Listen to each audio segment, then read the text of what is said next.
Қайырлы күн, құрметті көрермендер, эфирде сәт түскен сұхбат хабары. Әл-Фараби бабамыз ғылымы жоқ елдің болашағы бұлыңғыр деген екен. Біздің елімізде осы саланың әлеуеті соңғы уақытта неге төмендеп кетті деген сауал қазір кім-кімді де ойлантатыны рас. Олай болса, біз бүгінгі хабарымызда осы тақырып төңірегінде әңгіме өрбітеміз. Студиямыздың бүгінгі қонағымен таныс болыңыздар. Шүңкеев Қуанышбек Шүңкейұлы, физика-математика ғылымдарының докторы, профессор, материалдардың радиациялық физикасы ғылыми зерттеу орталығының жетекшісі, Қаныш Сәтбаев атындағы сыйлықтың лауреаты, ұлттық инженерлік академиясының академигі, Ақтөбе қаласының құрметті азаматы. Қуанышбек Шүңкейұлы бұл дүниені жалғастыра беруге болады екен. Дегенмен, осы ғылыми атақтардың, осы дүниелердің ішінде өзіңізге ең жақыны қайсысы? Осы үшін менің осыншама маңдай терім, әрине әрқайсының өзіндік орны бар. Дегенмен, сонша өмірім, сонша ғұмырым кетті деп нені айтар едіңіз? Жалпы менің ұстанымда ең маған жақын ғылым. Мен кейде студенттерге айтамын, ғылым сенің ең жақын досыңнан да жақын дос болады. Еш уақытта сенен кетпейтін, өмір бойы сені қамқорлайтын ол ғылым. Ол шамалы жағдайға, күнделікті пендешілік жағдайға апармайды. Ғылым тек қана алға қарай сүйрейді адамдардың бәрін. Мысалы, мен осы Жұбанов университетінде 40 жыл жұмыс істейді екен биыл. 40 жылда айта аламын, Қазақстанға белгілі ғылыми орталық физикадан жасадым деп. Кейбір приборлар бар, мен сіздерге айттым, Қазақстанның басқа жоғары оқуларында немесе зерттеу университеттерінде жоқ. Сонда біз жетілдіріп жатырмыз. 12 ғылым кандидатымен немесе PhD дайындадым. Бұл жердегі өткенде президентіміз келгенде Қасым-Жомарт Кемелұлының өзінің жүздескенінде бар. Жалпы ғылыми лаборатория жетістіктерінде сол жерде айтып көрсеткенбіз. Ғылым бұл ине мен құдық қазғанда өте ауыр жол. Қарапайым ғана ауылдың баласы ғылым дегенде сіздің әкеңіз де, анаңыз да білмеді, осы саланы таңдадыңыз. Жаңа айтып отырсыз, еш өкінбеймін деп. Бұл ғылымның жолында көп нәрсені сізге сарп етуге тура келді. Мысалы, ғылыми атақты қорғау үшін отбасыңызды тастап, Эстонияда қаншама уақыт жүрдіңіз, басқа елдерді араладыңыз. Мұның артында үлкен еңбек тұр. Бірақ өркениетті елдерде ғалымдар ең жоғарғы зияткерлік топ саналады. Біздің елімізде біз ол дәрежеге жеткен жоқпыз. Кей уақытта әттеген ай деген тұстар болды ма? Жоқ, әттеген ай деген тұс болған жоқ. Ол уақытта еліктеу заманы болды. Сосын ғалым болу, ғылымға ұмтыл бір фанатизм болды. Ол ең алғашқы лабораторияға кіргенінде мен сол Төгеш Абдусадық дейтін кісінің лабораториясына кіргенінде өте мен бақытты сезіндім. Онда 2-ші курста болдым. Ол уақытта еліктейтін, Абайдың сөзімен айтқанда, болмаса анда құсап бақ, бір ғалымды көрсеңіз, ондай болып қайда деп айтпа ғылым сүйсеңіз деген. Шындығында адамға өте бір ішкі дүниеңе күш беретін сондай бір фанатизм болды. Ол уақытта біздің оқытушыларымызға, профессорларымызға, ғалымдарымызға еліктейтінбіз. Қазір еліктемейді оған. Қазір тұлға тұрған жоқ. Қазір шетелдің университет тұр. Мен жаңа өзіңіз айтқандай, мен мына университетке түсемін. Ақтөбе университетінде нен көре мен Назарбаев университетін, немесе шетелдегі университет. Түсе берсін.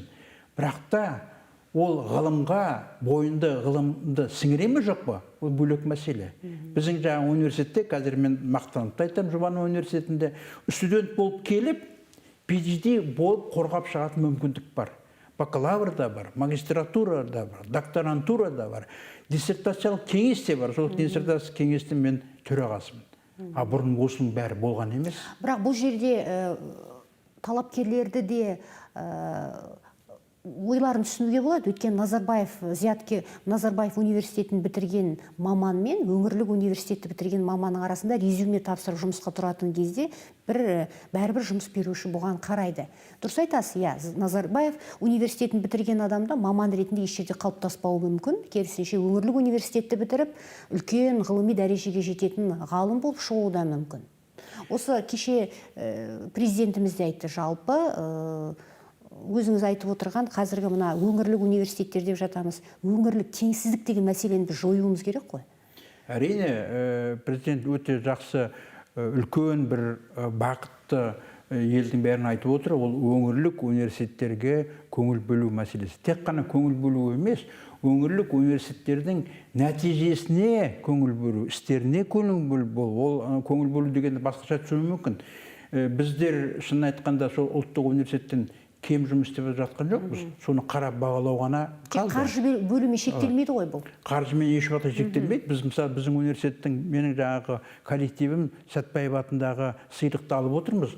Ол дейтін үлкен ұлттық университетмен арасында түсіп, соның жеңімпазы болып отырмыз. Ол деген сөз шындығында ұлттық университетке сай келетіндей, сондай үлкен ғылыми жұмыстар жасап жатқандығын, жастар тәрбиелеп жатқандарымызды көрсетеді. Шынын айтып отырмын, жаңағы көптеген Қазақстанда жоқ приборлар бізде бар мысалы. Ол әрине президенттің өзі де айтып отыр, соншалықты ұзақ жылғы еңбек деп. Мен 40 жыл бойы сол лабораторияны құрып келе жатырмын. Кез келген ғалымның арманы ғой, арнайы өзіне осындай лаборатория жасау, лабораторияға жетекшілік ету, зерттеу орталығының жетекшісі болу. Сіздің лабораторияңыз басқа лабораториялармен несімен ерекше? Қазір айтайын, біз мысалы осы лаборатория арқылы мен көптеген сұрақтарға жауап бере аламын. Мысалы интеграция дейді. Интеграция, шетелмен интеграция. Шетелмен интеграция болу үшін соған сәйкес сіздің барлық приборларыңыз, кадрларыңыз сәйкес келу керек. Қазақшылап айтқан тереземіз тең болу керек. Сонда ғана біз оларменен қатар сөйлесе аламыз. Мен негізгі маған күш берген, мен Тарту университетінде, ол уақытта Институт физика академик Эстония, сол уақытта үлкен ғылыми мектепте өттім. 5 жыл сол уақытта жұмыс істедім. Ол уақытта кандидатская диссертацияны 3 жылда қорғаса мықты болады. Мен 8 жыл дегенде қорғадым. Қазақшылап айтқан двоечник ұқсап. Бірақ та ол дейтін әбден бойыңа ғылымды сіңіріп жібереді. Тез арада 3 жылда қорғағаны бойыңа ештеңе сіңбейді. Ол сіңбеген адам, ол қазақшылап айтқанда шешініп кірісе алмайды да. Қорқақтап. Нәтиже болмайды. Қорқақтап қана жүреді. Мысалы, жалпы ғылыми мектеп болу үшін адам өз жұмыс істеу керек та. Адам өнеге болу керек. Мен қарамаймын, проводты да пайка жасап, басқасында барлық ана жерде сыпырып жіберемін кей уақыттарда мысалы. Сөйтіп өзің жұмыс істесең, таза үлгі боласың да. Мен жастарға қазір тағы да айтам, сізге ғылым кім берер, жанбай жатып сөнсеңіз. Мен жаңағы Назарбаев университеті басқа да отырмын, шетелден отырмын. Тек бір проблема деп келсе, проблема емес, бір ғана оқуға қиындық болатын болса, қоя қояды. Сондықтан айтадым, сізге ғылым кім берер, жанбай жатып сөнсеңіз.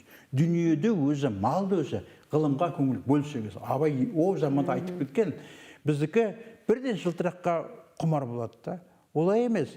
Қазір айтып отырмын, адамға өнеге ретінде, адамға бұрын біз лайық соған бір ыңғайланып тұратынбыз, үйренуге мысалы. Қазіргілер олай емес, мен неғұрлым жаңағы крутой университет бітірем деді. Ол қағаз әшейін. Сол қағаз үшін ғана бір ол алдарына принцип қояды қазіргі жастарымыз. Қазақта сөз бар, міне еті, сүйегі біздікі, еті сіздікі деп беру керек та, ғылымға үйрету үшін. Бірақ ата-аналар, біздің қазақтардың бір жақсысы, ұлтымыз біз соншалықты менталитетіміз сондай, балдар оққан жақсы көреді. Өте жақсы. Бұрын оққан жақсы ойын бірге ұстаз бірінші орында тұратын. Ұстаз айтты, дұрыс. Қазір оқуға береді, қадағаламайды да, менің балам жақсы, менің балам дұрыс. Қай ата-ана өзінің баласын керемет жақсы көрмейді. Қуанышбек аға, сөзіңізді бөлейін, осы жерде студиямызға хабарласып отырған көрерменіміз бар екен. Сіз тікелей эфирде, саламатсыз ба? Саламатсыз ба, айта беріңіз. Өте қуаныштымын бүгінгі эфирге осындай ғалымды шақырып жатсыз, Қуанышбек ағамыз. Енді сұрағым жаңа әлгіде ағам бір сөзіне айтып қалды, интеграция, кадр маманы деп. Мына қазіргі уақыттағы елдегі жағдайға байланысты, оның ішінде Ақтөбеде қазір шлюздің мәселесі бар ғой мына. Біздегі шлюзді ашу үшін біз сол бір оны ашатын маман емес, біз зейнетте жүрген Шыңғыстау ағамызды шақырып қана ашқан екен. Осы жақында естіп жатырмыз жаңалықтардан. Бізде неге қазір білікті мамандарды таныту, сол жағынан жұмыс жасалмайды? Жалпы ғалымдарды бағалау неге төмен біздікі қазір уақытта? Жалпы президент айтып жатыр, қазір енді әлемге таныту үшін біздер ғылыммен ғана өркендей аламыз деп жатыр. Осы ғалымдарға неге біздер акцентті қоймаймыз, неге оларды көтермейміз қазіргі уақытта? Рахмет сауалыңызға. Өте орынды сұрақ, өте орынды. Жаңа айтып отырмын, қазақ айтқан шымшық сойса да қасапшы сойсын деген. Маман болу керек. Дұрыс. Енді соңғы жылда ғана президент өзіміз 12 сәуірде негізгі баяндамасында айтады, соңғы жылдары ғана ғалымдарға көңіл бөле басталды. Ол рас, шындығында қазір өте гранттық жобаларға жұмыс істеп жатыр. Дегенмен де бұрынға жалпы шетелдік басқа немізге байланысты құрылымдарға қатысты ғалымдарға көңіл мүмкін толық бөлінбегенде болар. Жаңағы ойыңыздың айтуы дұрыс, мықты маман дайындауымыз керек. Ол мықты маман, жаңағы президенттің өзі де айтады, шетелде жүрген біздің ұлттың өкілдерін шақырып осы жерге де дәріс берсін деп. Ол да дұрыс.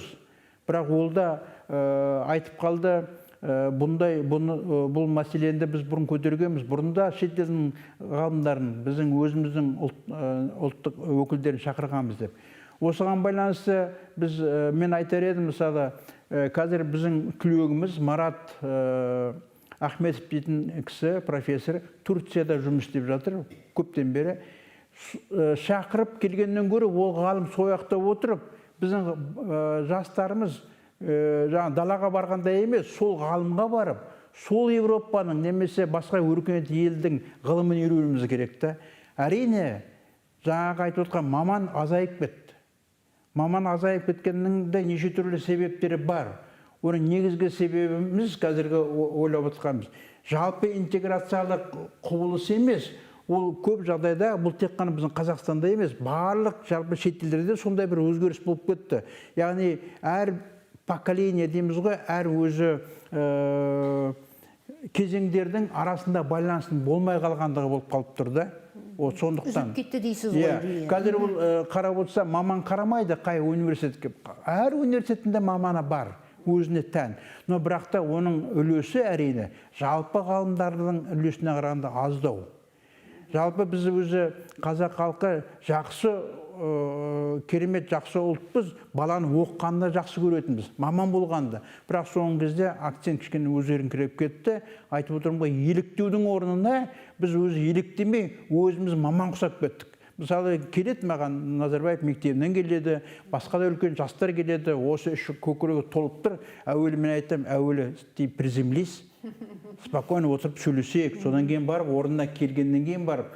Ол үшін жаңағыдай мықты маман болу үшін сол маман болатын, мен айтып отқанда сол, шетелден барып тек қана аз уақытта емес, көп уақыт сояқта бойына сіңіріп келгенде бұл адам маман болады да. Ғалым бір күнде дайындалмайды. Айтып отырмын ғой, мен 40 жыл бұрын осы жерге келдім, тіпті кейбір жағдайларда енді мына осылай екен ғой деген сияқты ойға келеді да. Ол өмір бойы айналысу керек ғылыммен. Даже мен лабораториядан шығып кеткен уақытта ол проблемамен әр уақытта басымда жүреді. Үнемі ойыңызда жүреді. Ол үнемі осылай ойлану керек. Әрине, ондай халық, ондай адамдар түсінбеуі де мүмкін, мысалы да. Енді регламент бойынша бәрін ғана да жалақы бірдей төленеді дегенде, мысалы мен жаңа ойыңызға байланысты айтар едім, шетелдің ғалымдары бізде де жұмыс істесін. Шетелде сондай не бар практика. Мықты ғалым ол бірнеше университетте, бірнеше елде жұмыс істейді. Шақырғаннан көрі ол кісі келсін де әрине, бірақ та сояқта да жұмыс істеп, бізде де жұмыс істеп. Онлайн форматта сабақ беруге пікіріңіз қандай, ойыңыз?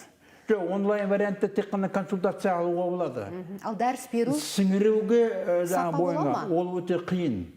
Себебі мен өзімнің әріптесімен жұмыс жасай алам. Ол кісі де үлкен деңгейде біледі. Деңгейлес адаммен дейсіз ғой, иә? Деңгейлес. Бірақ онлайн арқылы үйрену ол өте қиындыққа апарады. Өйткені қазір онлайн университеттер, онлайн оқу беретін оқу орындары деген көбейіп кетті осы пандемиядан кейін. Бұл қаншалықты өзінің жемісін береді деген сұрақ туындайды. Ол өте ұтымды деп айта алмаймын. Себебі айтып отырмын ғой, адам өзінің дикциясына байланысты, эмоциясына байланысты, жаңағы үлкен жағдайды түсіндіруіне байланысты адам өз сенімге кіреді. Онлайнда амал жоқ. Мысалы, ағылшын тілін үйренуге болады шығар. Мен өйткені жаңағы необходимость, керемет үйренгім келіп тұрған адам болса, онда мүмкін мысалы, да. Ал енді жалпы дәрісті онлайн режимде өткізу толығымен ол өте үлкен меніңше пайдасы бар деп айта алмаймын. Бірақ ол жоқтан тәуір әрине. Ешқандай информация алмағанда емес. Сөйтіп барып оған үйренеміз. Жалпы цифровизация, жаңағы интеллект деп жатырмыз ғой жасанды. Цифрлық технологияға өте күшті үйренуіміз керек. Мысалы, жаңағыда қайтып айтамын, біздің лабораторияда неге шетелмен бірге жұмыс істеген уақытта барлығы да цифрлық режимде жұмыс істейді. Барлығы компьютермен жұмыс істейді. Себебі ол кісі менің алған қисықтарымды сенбеуі мүмкін, компьютердегі қисық сенеді адам. Мен қолмен сызып отқан жоқ. Дәлелдейсіз ғой нақты. Қолмен сызып отқан жоқпын. Ұлттық кеңесте президентіміз көрерменіміз қойған сауалдың жалғасы ретінде осы су тасқынына байланысты мәселелерді көтерді. Сейсмология саласы бізде ақсап тұрған. Жалпы мықты білікті мамандар мен ғылым саласының даму керектігін, тіпті бір кездерде Тараздағы гидромелиоративті институт қандай еді, қазір жоқ ол. Соны қайта жандандыру, тіпті қазірдің өзінде осы Ақтөбе өңірінде осы су мамандарына қатысты орта арнаулы мамандар дайындау қазірдің өзінде көтеріліп жатыр. Бұған қатысты пікіріңіз қандай? Бұл әрине үлкен қасірет болды, бір жаны сын болды біздің елімізге. Ол біреуді кінәлау емес, ол табиғи болған іс. Мен айтар едім, осы біздің Ақтөбе облысының ЧАЭС-тері бізге келді 4-5 жыл бұрын. 4-5 жыл бұрын келген уақытта біз модельдеуді көрсеттік. Яғни судың деңгейі көтерілген жағдайда қай елді мекен алдымен судың астына кетіп қалуы мүмкіндік. Ол менде әлі күнге дейін бар. Ол тек қана модельдеу. Тап сондай модельдеуді бүкіл ауылға, ауданға, немесе кез келген елді мекенге жасап көрсетуге болады. Біз оны макет ретінде бірігіп жұмыс істейік деп келді, сосын кейін барып, бірақ ол үшін менікі көрсетіп отқан модельдеу. Соған байланысты бірақ нақты цифрлық данныйлар болу керек. Судың көлемі қандай болады деген сөз, оның жылдамдығы қалай болады деген сөз сияқты. Сосын қаншалықты жаңағы су қоймаларының мүмкіндіктері, мощности, соны зерттеу, біздің жаңағы жер мекендеріміздің биіктігін, жаңағы тегістігін, немесе таулығын зерттеу, ол уже нақты елді мекенге байланысты құрылатын үлкен бағдарлама, модельдеу. Мен жаңағы принципін көрсеттім, олар да қарсылық білдірген жоқ. Қызықты, бірақ аяқсыз қалды. Не себепті? Себебі біздің қаржымыз жоқ еді, бізге мәселе ол қаржыда емес, мәселе осын жоспарлауда. Мен прямо сол не болғанда өзім таңғалдым, өзім ойыма. Түбі керек болады ғой деген ойменен. Ол біздің лаборатория болды ғой менен. Болды. Одан кейін де ол келеме деп едім, қазір менде бар, кез келген уақытта модельдерді көрсете аламын. Ол әрине мәселе тек қана іргелі фундаментальный ғылымда емес, осындай жаңағы қолданбалы ғылымды да біз өте қолдауымыз керек. Жалпы қолданбалы ғылымға шығуымыз керек көбіне, шынын айту керек. Жалпы шетелдің практика соны көрсетіп отыр. Сондай тенденция. Біз әлі күнге дейін жаңағы фундаментальды іргелі ғылымды аңсаймыз. Іргелі ғылымның нәтижесі біздің өмірімізде бола ма, жоқ па белгісіз. Ал мынау қолданбалы жағдайда ол бізге өте қажетті. Сол мәселемен тағы көтеремін. Ол ЧАЭС-тің ол уақытта мүмкін финансирование жоқ шығар. Ол уақытта бұл мәселені тап бұндай көңіл бөлінбеген шығар. Қазір басқаша болды. Сонда бұл жерде компьютершіліктер даже керек болса біз жаңағы спутниковый снимектер жасауымызға болады. Жаңағы ғарыш неменен агентствосымен біріктіріп отырып, онда жаңағы үлкен жақсы сыйласты ағамыз бар.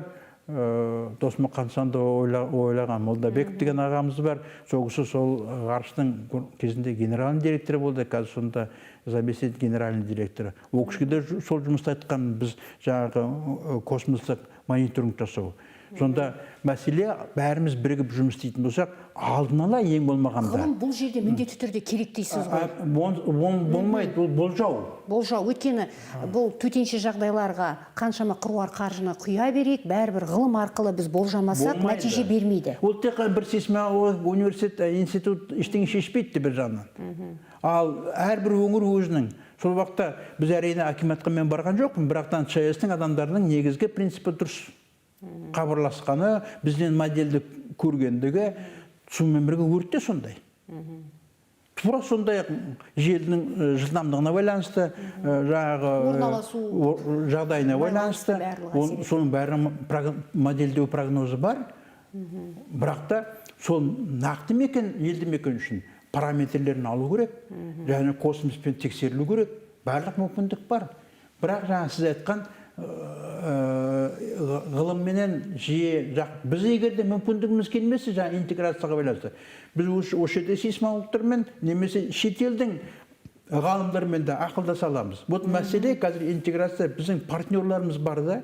Мәселе тек қана бәрін біз шешеміз деген емес. Кейбір мәселелерде шындығында біз шетелдің адамдарменен нақты уже спрос дейді ғой, сұраныс бойынша біз олармен хабарласа аламыз. Енді ғылым саласында бұл ғылыми жаңалықтары, ғылыми жұмыстарыңыз, зерттеулеріңіз қай жерге жарияланды деген сұрақ туындайды біріншіден, сосын екінші патент мәселесіне келгенде тағы да бір үлкен проблемалар туындап жатады. Неге біз дамыған елдердегідей бұл патенттеу мәселесін қазір енді кез келген нәрсені оперативті түрде жасауымыз керек қой, дамыған заманда. Біз неге осыны ұзақ уақыт создырып аламыз? Өте орынды сұрағыңыз. Мен бірінші ғылыми мақалаларым қайда десе, қазір мына Scopus дейтін не бар, индекс хирургиясын анықтау болады. Менің барлық мақалаларым сол Elsevier изданиясына шыққан, қазір 52 мақала шықты. Тек қана өзім емес, өзімнің жалпы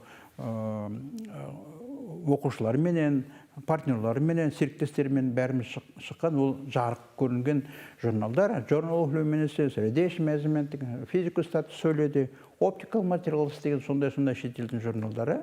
Оның ішінде бір-екі Россиян журналдары да бар. Ол себебі шетелге аударылады. Американың физика институты бойынша сондай индекс хирургия, менде қазір осы таңда 11. Ол жалпы өңірлік жоғары оқу орындарының ең өте жоғары деп есептелінеді. Жақында тағы да көбею керек.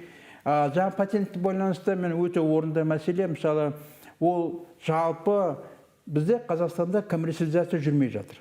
Ғылымда коммерциализация жүрмей жатқан себебінің тағы көп себептері бар. Оның біреуі жаңағы патент, сол жаңалық патенттелу керек.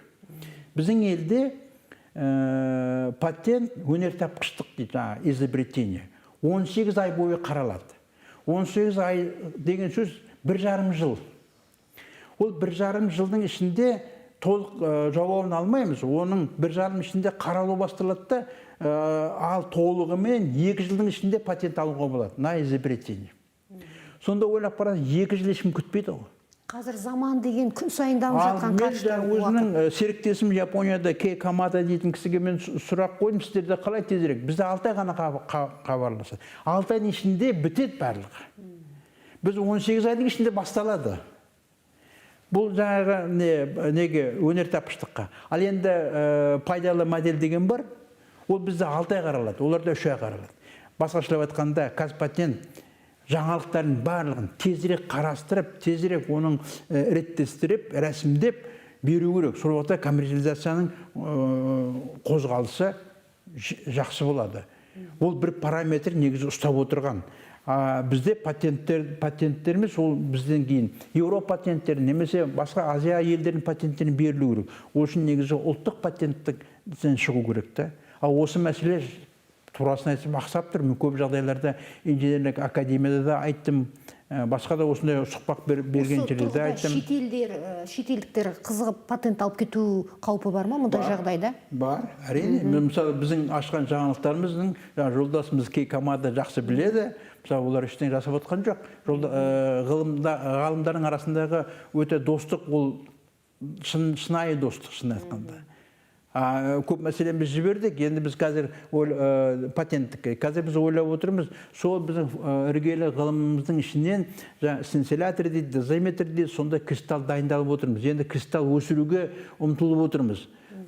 Яғни оның барлығы да уақыт келтіретін мәселе. Кристалл өсірдіңіз, өзіңіздің арманыңызға жеттіңіз. Бұл не береді бізге? Ол кристалл, как раз бұл дүние әлемдік ғылымдағы ол кристаллдар бар, жоқ деген емес. Бірақ соның жұмыс істеу принципін біз өте жақсартып отырмыз. Екіншіден, мысалы, біздің кристаллдарымыз табиғи кристаллдар болатын болса, сол табиғи кристалл, мен қазір айтпаймын, қай жерде қалай бар деп, мысалы, сол табиғи кристаллдарды пайдалансақ, ол бізге судай арзан болып шығады да. Сол мәселе. Бірақ та оның барлығын лабораториялық жағдайда тексеріп білу керек. Қазір шындығында патент алып жатырмыз. Шетелдің мақалалары, жаңа айтып отырмын ғой, ол қарапайым машинемен жазылған заттарды қабылдамайды, өте жаңалық болмаса. Бір мақала 3 эксперттен өтеді. 3 эксперттің сұрағына жауап бересіз. Одан кейін тағы да қосымша эксперттер болады. Ол бір диссертацияның негізгі мәселесі сияқты болып шығады да. Өндіріс пен жоғары оқу орындарының арасында, ғалымдардың арасында байланыс бар ма бүгінгі таңда? Мен қазір айтар едім, байланыс жоқ деп. Бірақ байланыс болатындай мүмкіндік бар. Ол не? Мысалы, министрліктің беріп атқан жобалары, гранттық жобалары, оның барлығында да, оның ішінде әсіресе коммерциализация, немесе жаңағы ПЦФ дейді, плановый жаңағы үлкен бағытталған бағдарлама, ол сол ғалымдарменен өндірістің бірігіп жұмыс істеу принципіне негізделген. Бірақ өндіріс бізден қашады. Олар ойлайды, біздің ақшамызға ол мәселе жоқ. Министрліктің қаржысына сол өндірістің қажеттігіне затты біздер дайындаймыз. Көрдіңіз бе? Сондай трехсторонный, үш жақты үлкен мәселе. Кейбіреулер айтқанда, солай ма дейді, керек болса сіз заказшы ретінде, ұсынып беруші ретінде кіресіз, көп болса 10% ақшасын төлейсіз. Бірақ результат бәрі сіздікі болады. Сіз 1 миллиард теңгеге затыңызды, мысалы 1 миллиард теңгеге 100 мыңға аласыз. Әрине ол өте ұтымды. Жұрт жасап береді сізге. Бірақ соның білер-білместер болып жатыр да. Бірақ түбі ол мәселе шешіледі. Мемлекет басшысы ғылым саласын қатты көңіл бөліп жатыр ғой. Мысалы, 2019 жылы бұл салаға 43 миллиард теңге жұмсалса, 2025 жылы бұл салаға керісінше 431 миллиард бөлінеді деп жоспарланып отыр. Керемет жаңалықтар осы тұста орын алады деген үлкен тың серпіліс болады ғой деген ойдамыз. Кеше жоғары 12 сәуірде өткен үлкен осы ұлттық кеңесте де қандай келелі керемет дүниелер көтерді мемлекет басшысы. Өзіңіз мемлекет басшысымен кеше Ақтөбе өңіріне келген соңғы сапарында кездестіңіз. Не түйдіңіз? Мен бірінші айтатын, президенттен өте күшті мен нәрі заряд дейді ғой, заряд алдым. Ғылымның керектігін білсең де, президент сен ғылымыңды қолдап тұрса, одан сайын қанатың жайыла бастайды. Сондай үлкен, жасымыз келсе де, бір мақтанатындай, балаша қуанатындай жағдайға тап болдым. Ол кісінің тереңдігін, шындығында көз жанарын қарағанда әлі күнге дейін көз алдымда пікірлескендегі сұрақтары таңғалыңқырап сұрақ қойды. 12 адам сіз ғылым дайындау, бәрі ғылым кандидаттар ма дейді. Ол кісіге мүмкін өңірлік жағдайда сол Ақтөбеде отырып соншама жастарды, жас ғалымдарды енді дайындау көтеріліп жатқанда біз дайындап қойғандай болып отырмыз да, сондай бір күтпегендей өте бір жақсы көңіл күй берді деп ойлаймын да. Сондай бір сұрақтарына байланысты ары қарай біз ғылымымызды дамытуға ештеңе сұрап жатқан жоқпыз. Біз жаңағы финансированиенің барлығын біз өзіміз сол тауып жатырмыз ғой. Сондай бір әсер алдым да. Ол енді өте ұмытылмастай әсер енді. Жалпы дүние жүзінде әрбір 1000 адамның біреуі ғылыммен айналысатын болса, біздің елімізде 2,5 мың адамның біреуі ғана ғылыммен айналысады екен.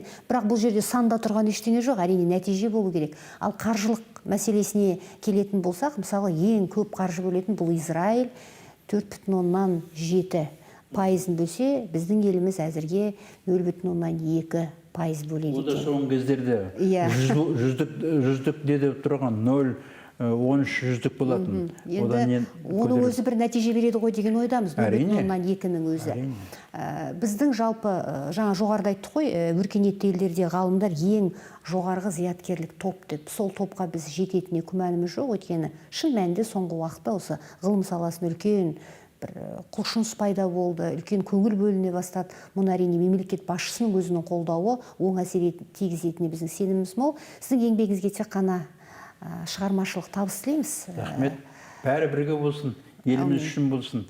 Ғылым жалпы Қазақстан дамуына, экономиясына үлкен үлес қосатындай жағдайда болу керек. Қазір ғылымы басқаша болып тұр, кішкене жағдай қатаяды да, болады да. Мәселе жалпы ғалымдарға көп ештеңе қажет жоқ. Жалпы ісін қолдап жатса, сол үлкен заряд береді, үлкен жаңағы ұмтылыс береді.